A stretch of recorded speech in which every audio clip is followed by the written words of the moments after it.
This channel does not promote any violent, harmful, or illegal activities. All content provided by this channel is meant for an educational purpose only.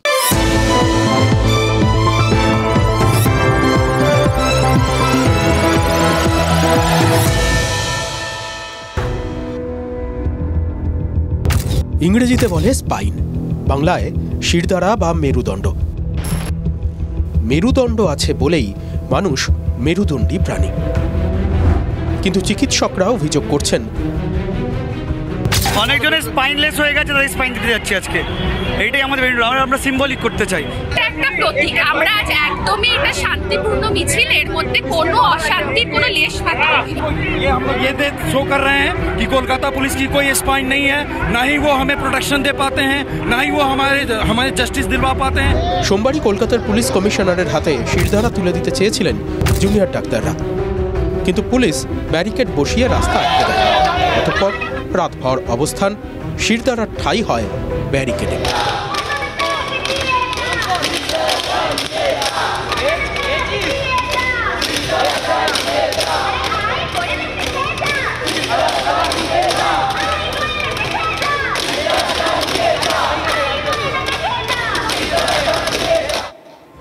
কি অদ্ভুত নয় প্রতীকী ছবিটা। একদিকে ওই ছাত্রছাত্রীরা দিনের আলোর থেকে রাতের অন্ধকার পেরিয়ে আবার সূর্যোদয়, সারা দিন ধরে 24 ঘন্টা ধরে তারা অপেক্ষায় ছিলেন, তারা ধর্ণা দিচ্ছিলেন, তারা আন্দোলন করছিলেন।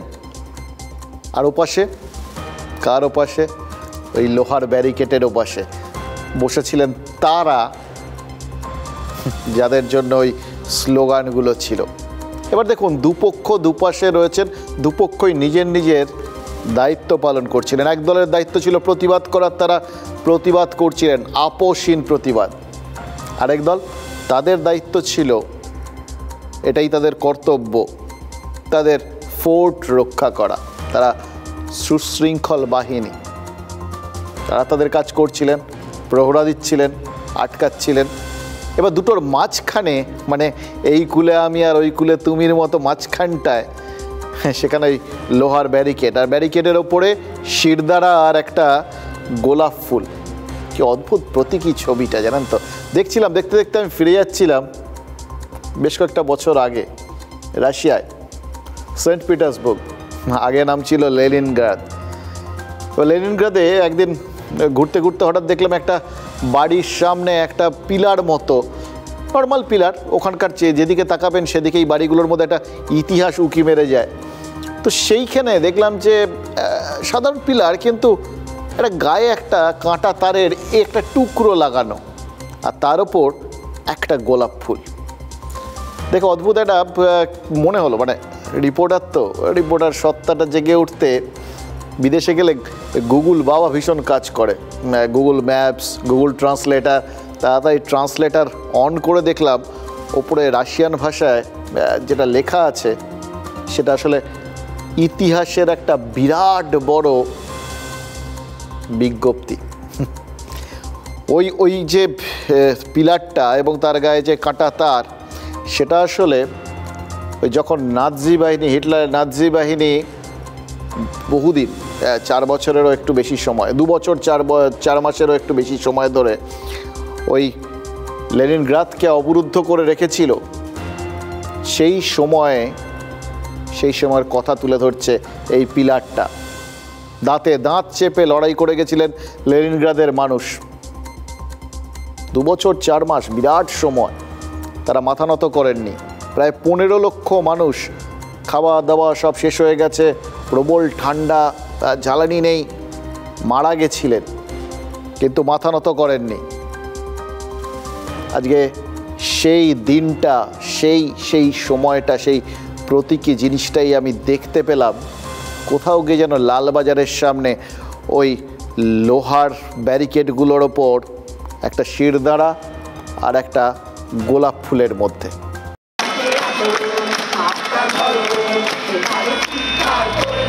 স্টেতর বদলে গিটার, এও যেন রাত জেগে মুমূর্ষু রোগীর জটিল অপারেশন।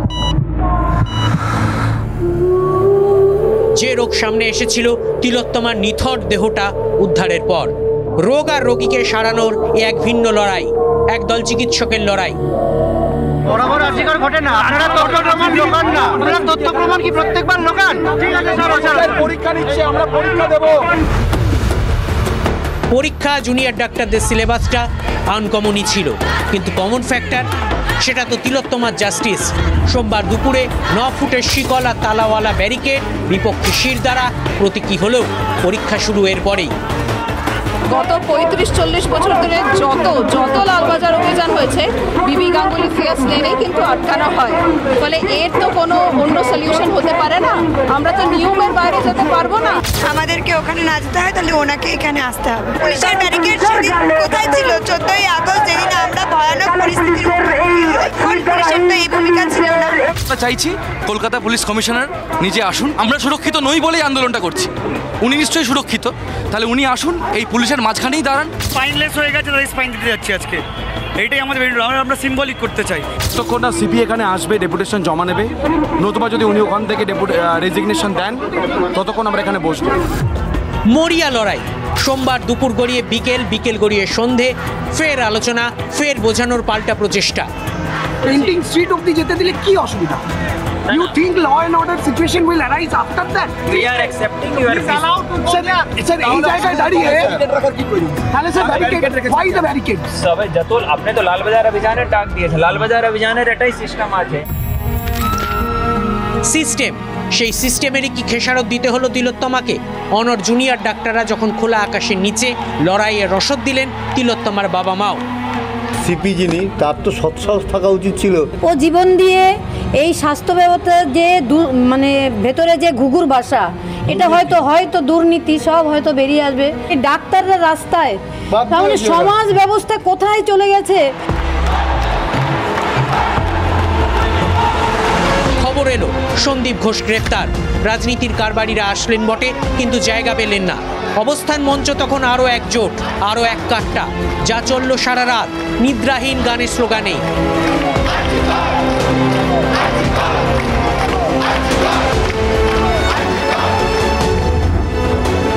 পুলিশের চাপ প্রত্যাখ্যান, মঙ্গলবার সকালটা বুঝিয়ে দিল পিছু হটার প্রশ্নই নেই। বেলা বাড়তেই ফের শুরু হলো বোঝানোর পালা। একটা জিনিস বুঝলাম, জানেন তো, লক্ষ্যে পৌঁছানোর জন্য সবসময় ব্যারিকেড ভাঙতে লাগে না। লক্ষ্যে স্থির থাকলে ব্যারিকেড অনেক সময় আপনি আপ সরে যায়। আজকে দেখলাম সেটা, দেখলেন তো আপনারা। একটা কথা মনে হয়নি, আজকের পর থেকে এই ফিয়ার্স লেন, যেখানটায় ওই ব্যারিকেডগুলো ছিল, যেখানে পুলিশ আটকে ছিল এবং যেখান থেকে পুলিশ ব্যারিকেডগুলোকে সরিয়ে দিয়ে গেছিল, সেই জায়গাটাকে ফিয়ার্স লেনকে নো ফিয়ার্স লেন বলে ডাকতে পারি না আমরা? সত্যিই তো, কারণ বারবার পুলিশ কর্তাদের মুখোমুখি হয়ে পুলিশের ওরকম চাপের সামনে দাঁড়িয়ে ভেবে দেখুন, আপনারা আমার মতো সাধারণ মানুষ, পুলিশ দেখলে যাদের সবসময় বুক কাঁপে নর্মালি, তাদের সামনে ওইভাবে ওই বাহিনী, বিশাল সংখ্যক বাহিনী, তাদের সামনে দাঁড়িয়ে কিভাবে শিরদাঁড়া সোজা রেখে দাবি আদায় করা যায়, সেটা তো আজ ফিয়ার্স লেন আমাদের শিখিয়ে দিয়ে গেল। ফিয়ার্স লেন আমাদের যাবতীয় ভয়, সেগুলো ভেঙে দিয়ে গেল। একটা স্বতঃস্ফূর্ত আন্দোলন থেকে যে কোনো রকম জোর না খাটিয়েও দাবি আদায় করে নেওয়া যায়, সেটা আজ ফিয়ার্স লেন দেখলো, দেখালো। এবং সত্যি কথা বলতে কি, আজকের পর না ওই বিভিন্ন জায়গার বিভিন্ন প্রতিবাদ, বিক্ষোভ, বিদ্রোহ, সেগুলোর মধ্যে থেকে কিছু কিছু শব্দবন্ধ উঠে আসে, যেগুলো মানুষের মুখে মুখে করে, সেগুলোই প্রতীকী হয়ে যায়। কোথাও বেলা চাও, কোথাও নো পাসারান। আজকের পর মনে হচ্ছে সেটা আরজিকর হয়ে গেল।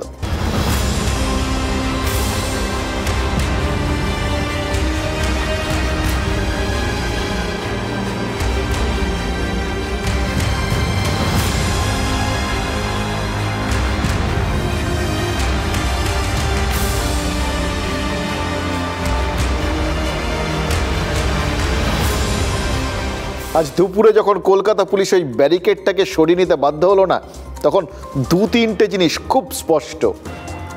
এক, ফুলের ঘা, সেটা জেকে জিনিস নয়, জানেন তো, এরা যে ফুল জিনিসটা খুব স্পেশাল। এক তো আমি, আপনি, আমরা সবাই ফুল, আমাদের ফুল বানিয়ে রাখে রাজনীতি। কিন্তু তা বাদ দিয়ে আমাদের শাসক ঘাসফুল, বিরোধী পদ্মফুল, এবার এই দুই ফুলের মধ্যে ব্যালেন্স করে চলতে গিয়ে কলকাতা পুলিশকে কিন্তু যা অবস্থা হতে হয়েছে সেটা তো দেখতেই পাচ্ছেন। এর থেকে কঠিন পরিস্থিতি, মানে ওই স্যান্ডউইচ কথাটাও হয়তো একটু আন্ডারস্ট্যাটমেন্ট হয়ে যাবে, জানেন তো। কিন্তু দেখুন, এর আগে কোনো ফুলের ঘাই কলকাতা পুলিশকে কিন্তু কেউ মূর্ছা খেতে দেখেননি, জানেন তো, মূর্ছা যেতে দেখেননি। আপনিও দেখেননি, আমিও দেখিনি। একবার মনে পড়ছে, ওই দ্বিতীয় বিশ্বযুদ্ধের পর একটা ছবি খুব বিখ্যাত হয়েছিল, এখনও মনে আছে। ট্যাঙ্কের নলের মুখে একটা গোলাপ ফুল ঢোকানো।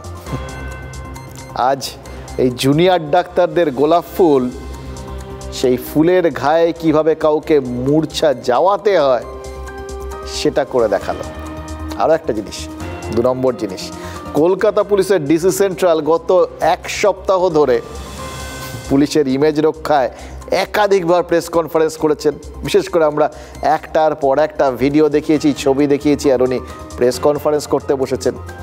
করতেই হতো, ব্যাখ্যা দিতে বসেছেন, এবং তার সঙ্গে সঙ্গে আমাদের জিনিসগুলো যে ঠিক সত্যি সেই সার্টিফিকেটটা তো কাউকে দিতে হতো।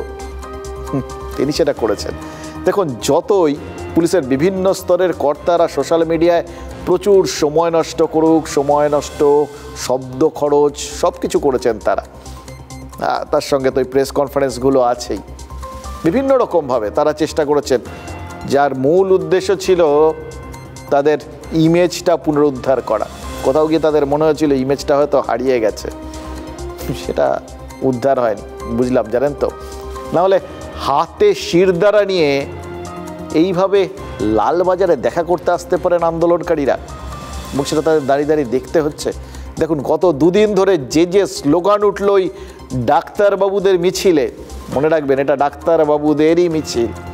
এরা পড়াশুনো করে ডাক্তার হয়েছেন, চিকিৎসা শাস্ত্রটা এরা খুব ভালো বোঝেন, মানব শরীর বোঝেন, মানব মনটাও হয়তো বোঝেন, কিন্তু এরকম রাজনীতি, বিদ্রোহ, বিপ্লব এইসবের সঙ্গে তো এদের খুব একটা যোগাযোগ থাকার কথা না। কিন্তু তারপরেও যে স্লোগানগুলো স্বতঃস্ফূর্তভাবে এই মিছিলগুলোর থেকে উঠলো, সেটা কিন্তু সিস্টেমের পক্ষে খুব শুভ লক্ষণ নয়।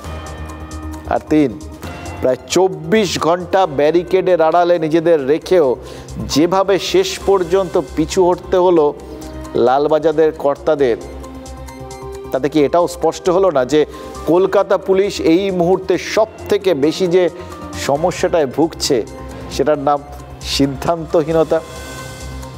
তাদের একটা তাগিদ ছিল, সেটা হচ্ছে কোথাও গিয়ে মানুষজন তারা একটা শান্তিপূর্ণ আন্দোলন করছেন। সুপ্রিম কোর্ট বলে দিয়েছে শান্তিপূর্ণ আন্দোলনকে কিন্তু কোনোভাবে ডিস্টার্ব করা চলবে না, সেটা মাথায় রাখতে হয়েছিল। আবার এটাও মাথায় রাখতে হচ্ছিল যে সেই শান্তিপূর্ণ আন্দোলনটা কোনো জায়গায় তাদের জন্য এত বেশি চাপ না সৃষ্টি করে ফেলে যাতে তাদের কোথাও গিয়ে মাথাটা আরও বেশি করে নিচু করতে হয়।